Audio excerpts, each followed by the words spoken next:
नमस्कार प्रिय दर्शकों, हाजिर हूं मैं राहु से संबंधित चर्चा लेकर।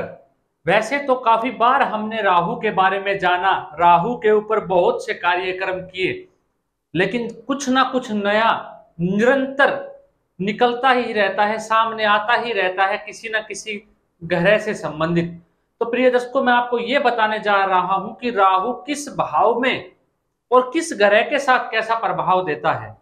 चलिए जानते हैं।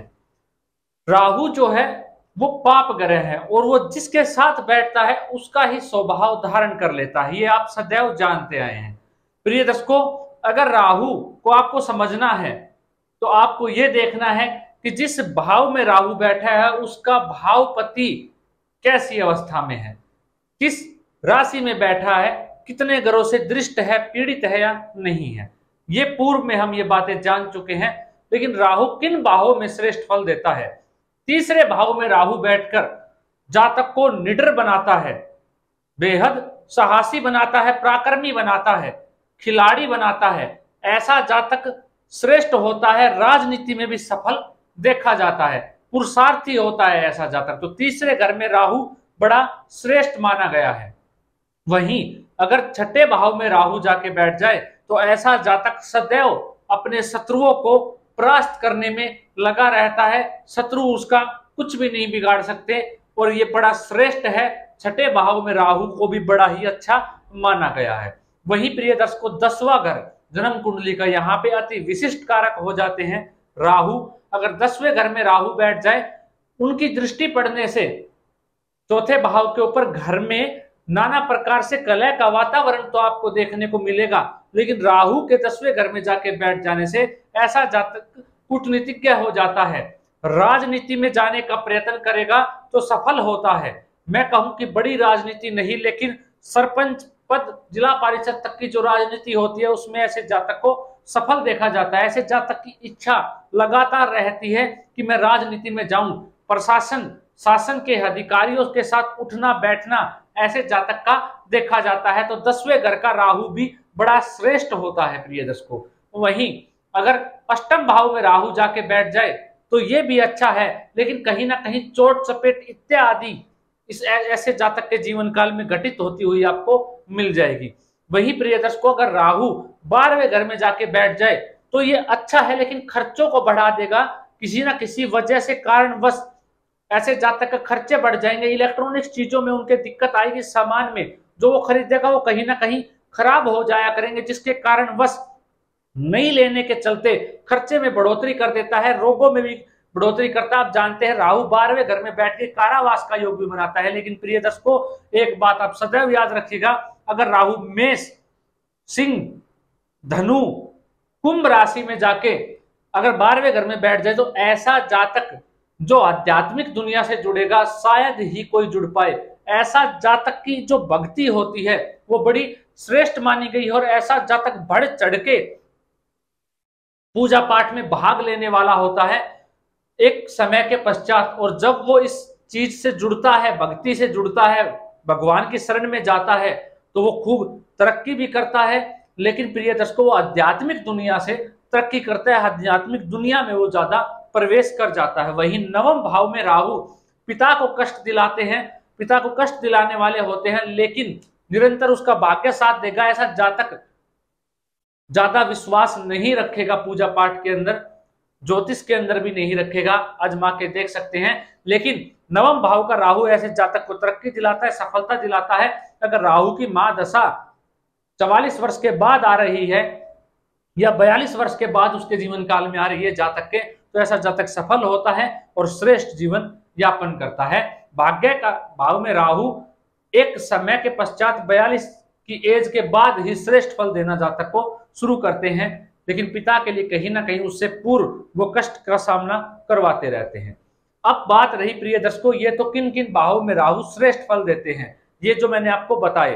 अब बात है किस ग्रह के साथ बैठ जाए तो कैसा प्रभाव देते हैं। अगर राहु और चंद्रमा की युति हो जाए, किसी भी भाव में हो जाए जन्म कुंडली के, तो ऐसा जो जातक है उसकी माता का स्वास्थ्य पीड़ित रहने वाला है, मानसिक अशांति उसकी दूर नहीं होगी, कहीं ना कहीं ब्लड से संबंधित भी उसको परेशानी देखने को मिलेगी, रात को नींद नहीं आया करेगी, मन थोड़ा चिड़चिड़ा रहेगा, अपने आप से वो संतुष्ट कभी नहीं हो पाएगा। वहीं अगर सूर्य के साथ राहु जाके बैठ जाए तो नेत्र रोग की संभावना बढ़ जाती है। ऐसे जातक का आत्मविश्वास में कमजोरी आ जाती है, मान सम्मान भी कहीं ना कहीं उसमें दिक्कत ऐसे जातक को सामना करना पड़ता है दिक्कतों का। और वही हड्डियों से संबंधित भी परेशानी ऐसे जातक के साथ नजर आती है सूर्य का राहु के साथ जब भी संबंध बन जाता है। वहीं प्रिय दर्शकों, अगर मंगल और राहु का संबंध बन जाए तो ऐसा जातक कहीं ना कहीं छठे और आठवें भाव में अगर आपको ये युति दिख जाए तो चोट चपेट एक्सीडेंट या दुर्घटना की संभावना ऐसे जातक के साथ बनी रहती है। आप पाएंगे कि ऐसे जातक के साथ कभी ना कभी अचानक से दुर्घटना हो ही जाती होगी, ब्लड से संबंधित दिक्कत आती है, छोटे भाई बहनों के साथ संबंध मधुर नहीं रह पाते हैं, परेशानी का सामना करना पड़ता है। और कहीं ना कहीं गुस्सा, क्योंकि मंगल क्रोध है, एनर्जी है, ऊर्जा है, उसके चलते राहु का उसके साथ संबंध हो जाने से ऐसे जातक के अंदर ऊर्जा क्रोध की मात्रा बढ़ जाती है, जिसके कारण वश ऐसा जातक पता नहीं कब क्या बोल दे, गुस्से में क्या कर बैठे या अपने आप को ही चोट पहुंचा ले, ऐसी भी संभावना बन जाती है। वही गुरु के साथ राहु का संबंध हो जाए तो ऐसा जातक शिक्षा में परेशानी देखी जाती है, उनकी शिक्षा जो है वो बाधित हो जाती है। और पेट से संबंधित रोग ऐसे जातक के साथ देखने को मिलते हैं। ऐसा जातक खूब प्रयत्न कर ले, खूब मान सम्मान भी अर्जित कर ले, लेकिन वो ऊंचाई उसको कभी नहीं मिल पाती है जिस ऊंचाई पे वो जाना चाहता है प्रिय दर्शकों। वहीं अगर बुध और राहु की युति हो जाए तो बुध वाणी का कारक है, ऐसे जातक को त्वचा संबंधित रोग देखे जाते हैं। वाणी के चलते ऐसा जातक सदैव अपने शत्रु बनाता रहता है अपने जीवन में, और बोलने में भी कभी कभी ऐसे जातक को कठिनाई आ जाती है, और बोलेगा तो कई बार ऐसा बोल देता है जो उन्हें नहीं बोलना चाहिए, जिसके कारण वश ऐसे जातक को शत्रुता भी बनानी पड़ जाती है अपनी वाणी के कारण। वहीं अगर शुक्र के साथ राहु की युति हो जाए तो दाम्पत्य में कलह का वातावरण बन जाता है, दाम्पत्य सुखद नहीं रह पाता है।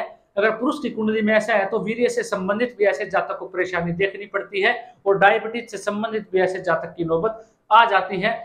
तो प्रिय दर्शकों, शुक्र के साथ वैवाहिक जीवन को खराब करता है, त्वचा संबंधित रोग दे देता है, और उसकी बिना एज आयु के उनकी एज दिखना शुरू हो जाती है, धीरे धीरे एज लगना शुरू हो जाता है, जातक हो या जाति का। वहीं शनि के साथ राहु का स्वभाव हो जाए तो आप ये जानते हैं श्रापित योग है, ये बड़ा ही खराब है।